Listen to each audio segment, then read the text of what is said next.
Welcome back to the Brown and Gold Room for the final time today. I hope you all had a great dinner and enjoyed your conversations. And we're going to get started here with our keynote speaker for the conference. So it's my pleasure to introduce Meredith Garfalo. She is a certified broadcast meteorologist and space correspondent for WBNS TV 10 in Columbus, Ohio. She's a Belleville alum and has recently received an award from her sorority Kappa Delta, where she was named one of the top professionals under 40. And she'll be talking to us today about her career journey and path to success.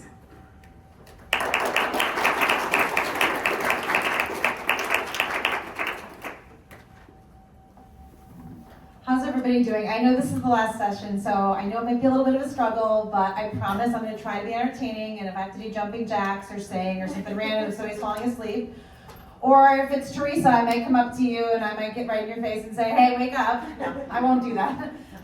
But Teresa did inspire me a lot, as did Craig and all the professors here at Valparaiso University. So, you know, I have to start and say that it was such a special day for me today to not just talk with many of you, but to walk around campus. I graduated in 2008, and so the college is completely different than it was when I was here. And walking through the halls and just looking at places I took classes brought back so many memories. And you know, it makes you emotional, because for some of you, you're graduating in weeks. For some of you, you still have a few more years that you're going to be here. And I can tell you these years are going to be the best years of your life. And they're also going to be the years that springboard you to what's next and what's meant to be. And you know, it's funny because my first conference was an NWA conference, and it was, I believe, my freshman year, and it was in Iowa. We drove out there, and I remember meeting a graduate of Valpo, Rich Apuzzo. He was a broadcast meteorologist in Cincinnati, and immediately when I met him, we started talking, and I told him how excited I was, and I was a freshman, and I was like, oh my gosh, I cannot wait to graduate and be on TV and do the weather. And he immediately took me under his wing, and unfortunately, we lost him to brain cancer about 10 years ago. But every single day that he was in my life, he was a mentor and a friend and encouraged me. And I tell you that because my career, although on paper it looks amazing and successful, I failed a lot. In fact, I've been fired twice from 2 different TV stations. And my first one was the one I got 2 weeks after graduating from college. Now you can cuss and you're on YouTube and everyone thinks it's funny and you get another job. Well, it wasn't exactly that I did it on purpose. I didn't know that I was taping something. And some feedback went off in my ear, and I was like, holy, what the was that? And apparently it went over the high school basketball game in small town Ohio, in Zanesville. And being a family-owned company, literally my boss came to me and said, well, I'm not going to fire you, but if you want to quit tomorrow, you might want to do that, because otherwise I think you might not have a job in the morning. So, sorry, let me advance the slide here. So there's me. This was the fashion back when I graduated from college. We had to wear box suits, and I was broke at the time as a joke, so this was my aunt's suit, and she gave it to me, and I bought the skirt at probably TJ Maxx or something like that. I was so excited. So yeah, Zanesville, Ohio, 2008. Literally 2 months in, they literally forced me to resign. And here I was living in small town Indiana. I had to get a job as writing for the local newspaper and waitressing at 2 different places just to pay my bills. Because for those of you that are broadcasting majors, you don't just get a job and you can go to another department in town. There was 1 station in Zanesville, so if you got fired in Zanesville, that was it. You were done. So that was my first forecast that didn't go as planned, as I like to call it. And then the second one was in 2010, so literally 2 years later. I got a job in Rapid City, South Dakota. That was my first job at a TV station out there. Then I got a chance to come back home to Toledo. So excited. I was young. They were going to offer me more money. Thought it was great. The news director there didn't like me. And she made it very clear within my probationary period to say, we just don't think you're going to be a good fit. So even though you picked up your life and you moved here, we're done. Like, for those of you who've seen The Devil Wears Prada, we're done. That was it. And that was a really tough moment for me, but it's really ironic how things work out, because Rich had told me one time, Meredith, you are nobody in the TV business unless you get fired at least once. Well, I got fired twice. So was okay. But I still remember that quote to this day because, you know, I think we never know where our career paths are going to take us. And sometimes we think we have it all mapped out. But a lot of times things happen for a reason to lead us to where we're supposed to go. And I like to say in meteorology that we are sometimes taught we have to trust the data. But I think the real shift in my career came actually when I started trusting myself versus what I was forecasting. So let's talk about your passion and where it goes. I mean, everybody in this room, I'm sure there's some passion for meteorology, otherwise you wouldn't be studying that. So for me, passion was always the weather. I was 3 years old when I decided I wanted to be a meteorologist. My mom survived the super outbreak of 1974, which many of you might in Bart's class or somebody's class have had to draw the maps and be like, this is the super outbreak. My mom survived that in near Xenia, Ohio, in Cincinnati. And that story made me want to be a meteorologist. So my whole life, growing up, I wanted to be a meteorologist. I wanted to learn everything I could about weather. And I thought for my career goal that my end-all goal would be to go to New York and to work for Good Morning America and be a meteorologist, and that was all I thought my career was going to take me for.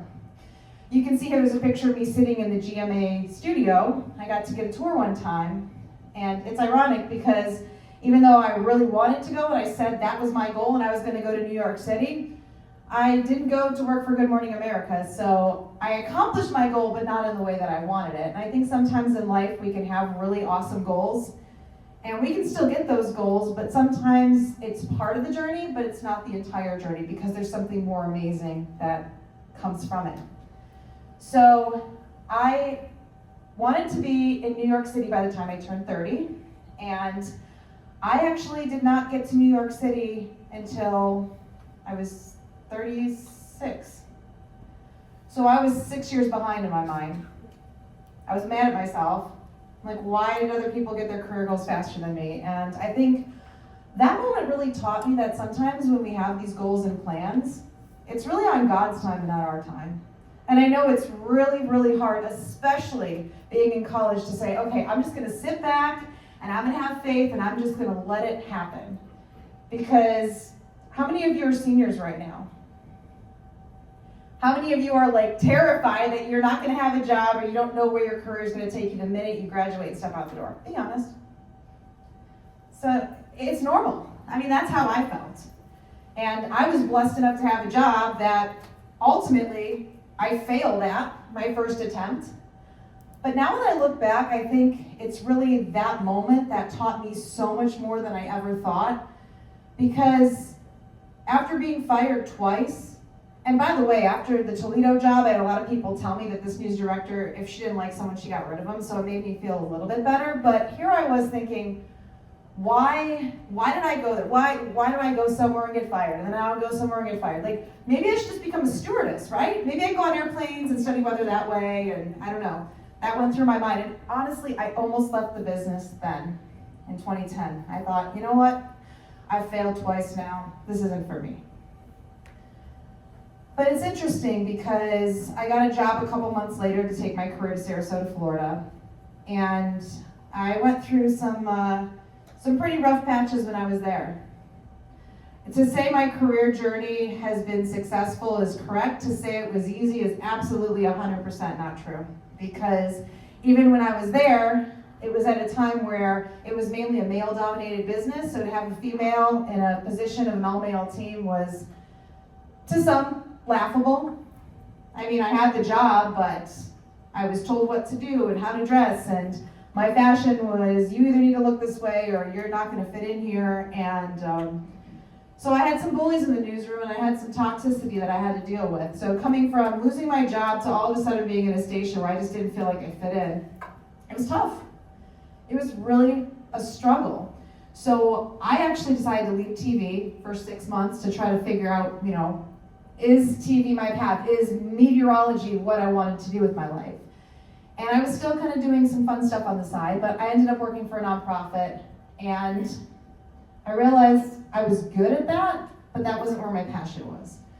So I got back into TV after that, and I went out to California, and I got a morning show job, and I was really excited about it, and I was spinning it, and it was great, but something was missing. here I was doing my dream job as a meteorologist. Everybody in my family was like, she's the meteorologist. She's been wanting to be a meteorologist since she was 3. Hooray, she accomplished her goal.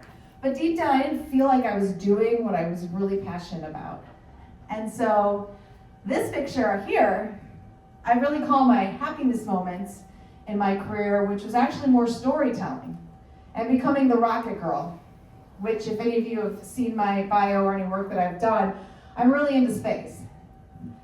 And that was something that I didn't think I was going to get into, but I was in Santa Barbara covering a story on the GOES satellites. It was the second one that was about to launch, and the National Weather Service office there was doing a story on using the data. So I got to tell the story.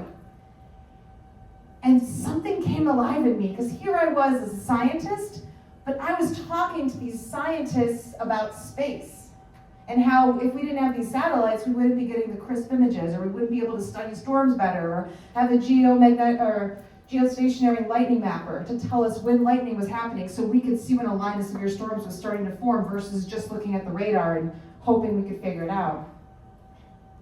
And I did the story, and I couldn't believe the feedback I got. People were telling me, the way you tell the story, just how you talk to these people is incredible. And I'm thinking, well, I love to write, but I'm a meteorologist, not so much a storyteller. So for me, it's kind of a weird feeling. And then all of a sudden, I got a call from somebody at Vandenberg Space Force Base that said, we saw your story. We love the way you told it. We would love for you to do a feature on our meteorologists here at Vandenberg to talk about if they can give a go for launch or not. Sure, okay, that sounds fun, right? You know, more storytelling. Went out there and did the story. And again, I noticed I was getting this push towards space, but I couldn't figure out deep down why, because even my dad was like, well, you're a meteorologist. That's what you went to school for. So you need to always be a meteorologist. So I was kind of fighting the facts that I was going back and forth, and here I was facing feelings I never thought I would in my life. You know, like, why am I not as happy as I think I could be? And so the more and more I was looking back at my life, getting to this moment, I realized that I had already overcome a lot. And we're always going to have things in our life that are unpredictable. And I know I've got weather puns in, but if I didn't, you guys, this would be a meteorology conference, right? But in all honesty, our storms in life are never going to be predictable. And some of them can happen as early as right now for you. My sophomore year, my family went through a big financial hardship. I was supposed to go storm chasing that summer. And my dad said, we don't have any money. And I don't even know how we were going to get to go through college. Here I was, my sophomore year, already struggling because I was not good at math and science already. I'm more of a writer, and I've got more of that artsiness in me, but I want to be a meteorologist, so I worked really, really hard. But now all of a sudden I was told, I don't know if we can put you through the last 2 years of college. So instead of just being a college student, I had to go and waitress down in Maryville to make money, and I had to work in the meteorology department, sitting at the desk to try to make money just to help pay my way through college, which wasn't much, but it was something I had to do. And literally the debt I started early in my life just continued to haunt me for probably, I would say, the first 15 years of my career. And it was tough because I was like, how am I going to make a life and make a living with credit card debt and not feeling like I'm ever going to get out of a hole? It was scary. As I mentioned before, I was in toxic work environments, and I just had people that were bullying me that, in all honesty, I already had really tough self-esteem growing up because I was always a nerd. I mean, I wanted to be a meteorologist, right, since I was 3, so people were having storybooks on sports, and I was reading the latest on tornadoes and how they form. I mean, I had short, curly, thick hair and Coke bottle glasses, and I had a gap in my teeth, and kids made fun of me, and the boys didn't want to talk to me, and I had to grow up with that, as well as a verbally and emotionally abusive father, who I never felt I could be good enough for. And if you have a parent like that, you know what it feels like. It's tough. You never think you're going to be the person they want you to be. And that stays in your head. And then when you're meeting people in your working environment, and all of a sudden they're saying you can't do it. Or you have somebody that's, you trusted to believe in you, all of a sudden is like, I don't know, you probably should rethink your career. It's tough. because everything in the world seems like it's against you. And you know, it's really funny because now that I look back on that, I just turned 40 last month. And it's really funny to me because I'm at a point now in my life after going through all of this that I realized it was all part of the plan. Because every time we have these storms, we come out stronger. We come out with a better understanding of the storm and how to move forward from it. Because as we know as meteorologists, through any storm, the sun's eventually going to come out. You're going to have a cold front that comes through, and we know what follows. It's going to be sunny, and eventually it's going to be warm again. And so when you start to look at life like that, it's not that bad, because you know you're always going to get through it. I think another thing, too, that really taught me about, just believing in yourself and trusting in yourself is when you go through loss. It could be loss of a friendship, loss of a relationship. For me, it was in 2022 when my father passed away. Somebody that I never got along with. But when you lose a parent, and if you have, you know what I'm talking about. And if you haven't, God bless your parents that they live a long life, because that changes your trajectory so much and really makes you question if you're on the right path even more than that. But I think it's through situations like that and having these personal and professional failures, and I don't mind saying failures because you know what? You have to fail to succeed. Every single time something didn't go as I wanted it to, or I felt like I was letting people down or letting myself down, I learned from that I can be better, and you can always be better when you choose yourself first. And I have to say unapologetically, because I think a lot of times we always want to please somebody else, right? It can be our parents, it could be family, friends, maybe your teachers, maybe your colleagues. But the minute you start choosing yourself, and unfortunately, I wish somebody would give me this advice when I was sitting like you guys are now in college. I had to find this out later in my career. I go back to talking about space in 2016 because in 2017, my life changed the minute that NOAA called me to ask me to be the only media person in the country to fly with the the GOES satellite from Denver to Florida. They wanted me because of my passion, because they could see it and they could hear it in my voice, and they're like, yeah, you're a meteorologist, but you can do weather and you can also be passionate about space. And that moment changed my life. And when I saw my first rocket launch later that year, my agent actually told me, all right, rocket girl, you got this. You are different than any other meteorologist in this business right now. You need to own it. And through everything I had been through, I remember it like it was yesterday, and that was in 2018, which, I'll do the math, I'm a little tired. What was that like?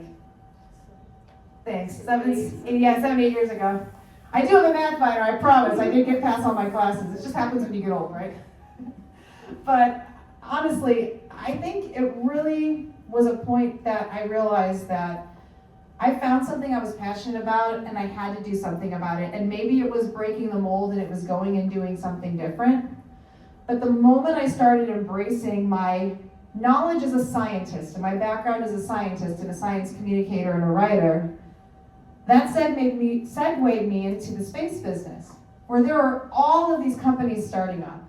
I mean, this was back when SpaceX and Blue Origin and all of the space companies we hear about now were just getting started. And these companies were turning to me because they saw how good I was at communicating STEM through what they were doing in their space companies and relating it to what their projects were for in space. So all of a sudden I was gaining trust by people and companies that I had no idea believed in me that much. But you know what? I just said it. They believed in me. These were companies that for the first time were making a seat at the table for me. Where there were so many times I was trying to make a seat for myself at different stations or different opportunities, and it just wasn't there and it wasn't available. And sometimes it's really awkward to look at that table that's full and know there's not a seat for you and walk away saying, you know what, there's not a seat, I don't belong here, I'm gonna go where I am welcome, versus I'm gonna try so hard and keep fighting, keep pushing to make something happen that's just not meant to be.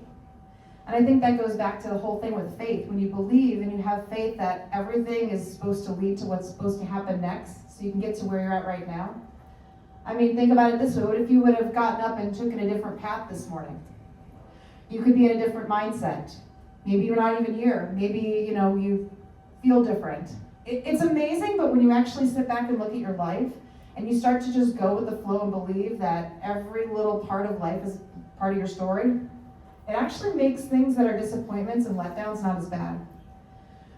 So this picture here is in 2021. The minute I started embracing that I was really good as a science communicator for the space industry, I had major space companies calling me asking me if I could moderate their panels at some of the biggest space conferences in the country.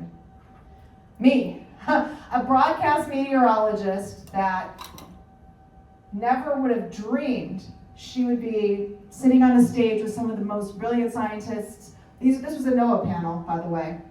These are some of the top, Neil Jacobs on the right, he was the administrator for a while for NOAA. Dr. Stephen Volt's one of the heads of the satellite program for NOAA satellites. I mean, these people wanted me to talk to them and tell their story. All because I finally was believing in myself and doing something that was a little bit out of my wheelhouse, but that I was comfortable and passionate in. But I found out by doing that and starting to generate more positive energy, I was opening a lot more doors. Think about it this way. How many times do you wake up and you get out of bed and you stub your toe, or you get a text from somebody, or your boyfriend's like, oh my God, I'm breaking up with you, and your whole day is ruined, right? But what if you changed your thinking that morning and you stubbed your toe and said, maybe I should have slept a little longer because I'm exhausted. Or, I don't like that guy that much.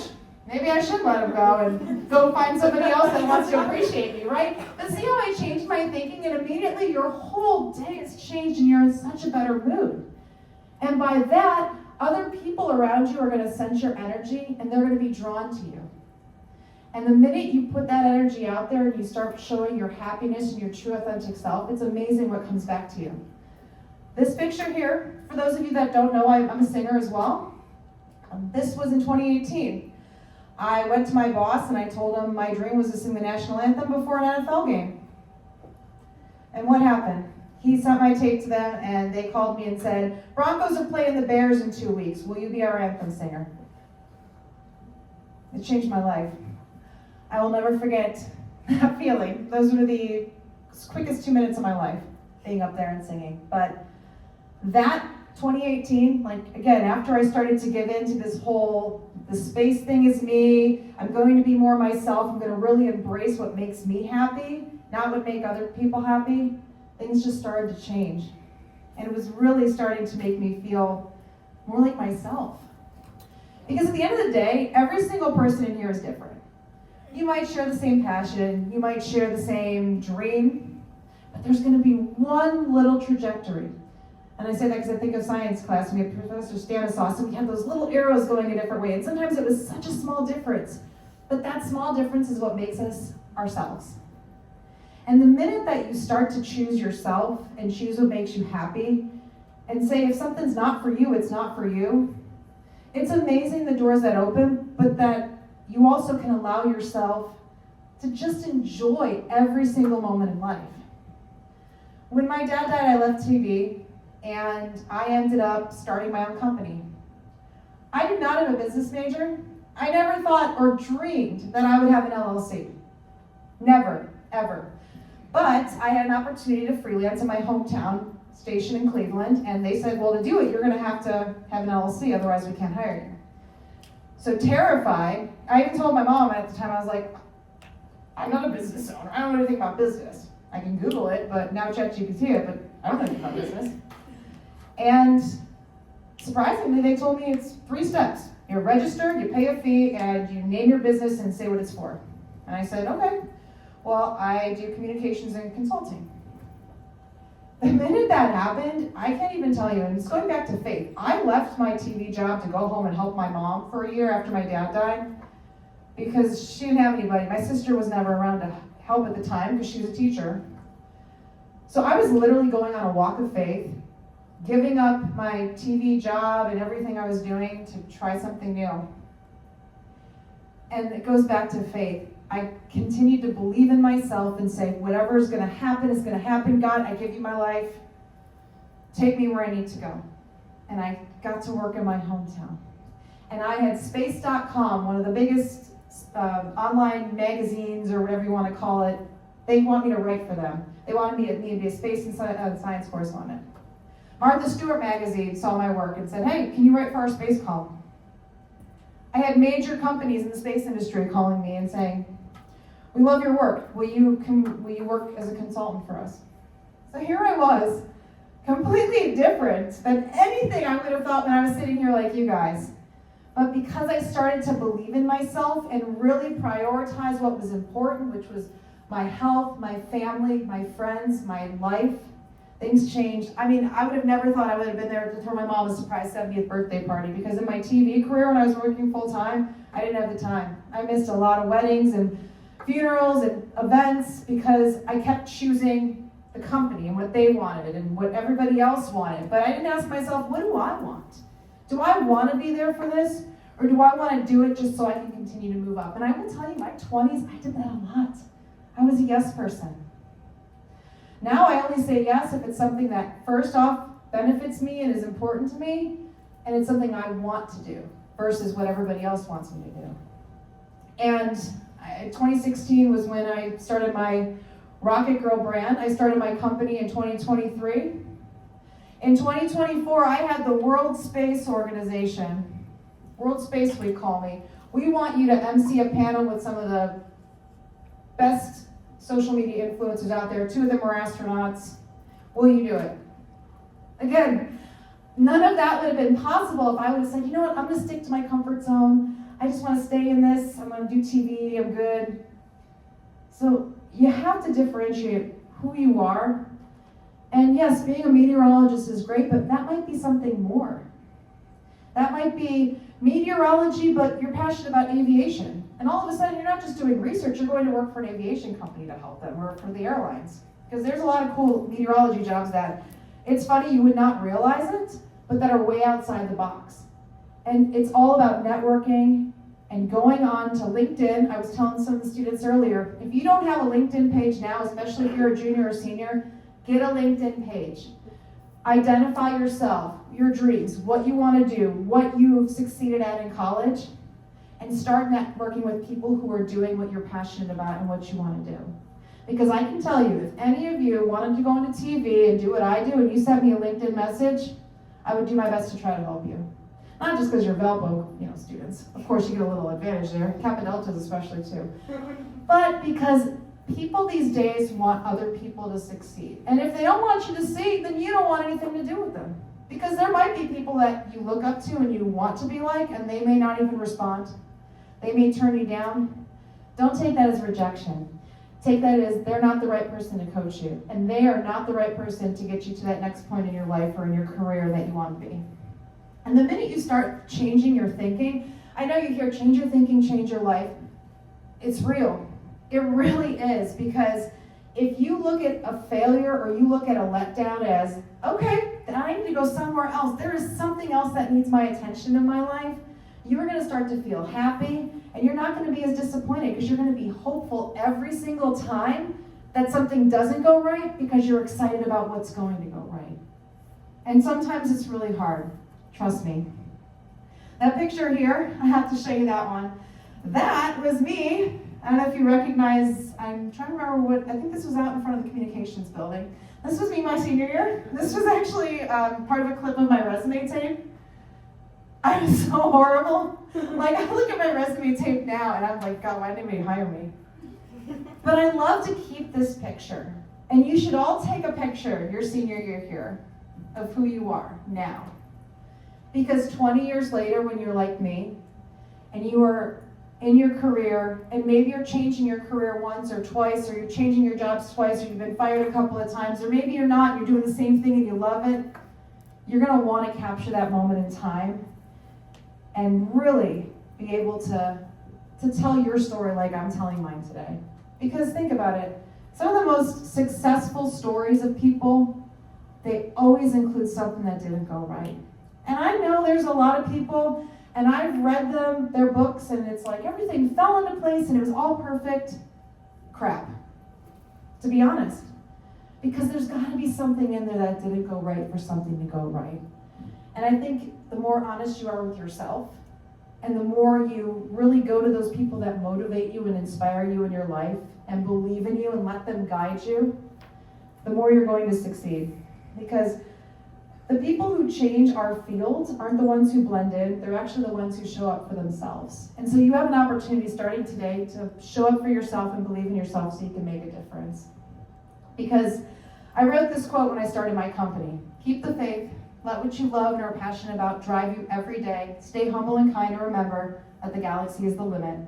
So you guys can all go leave your legacy in the stars. Because you can. This picture over here, I'm going to end with this because this was pretty much the pinnacle of my career. It literally just happened when they had the splashdown, the Artemis II splashdown. And because of who I've developed myself into and who I am passionately proud to be, the head of our company said, we want you to lead our network coverage. You're our expert, Meredith. 20 years ago, I would never thought that a company would come to me and say, because of your unique expertise, we want you to lead. So I want to leave you with this. What would change if you start to fully embrace who you are? What would change in your life? Where can you go and what can you do?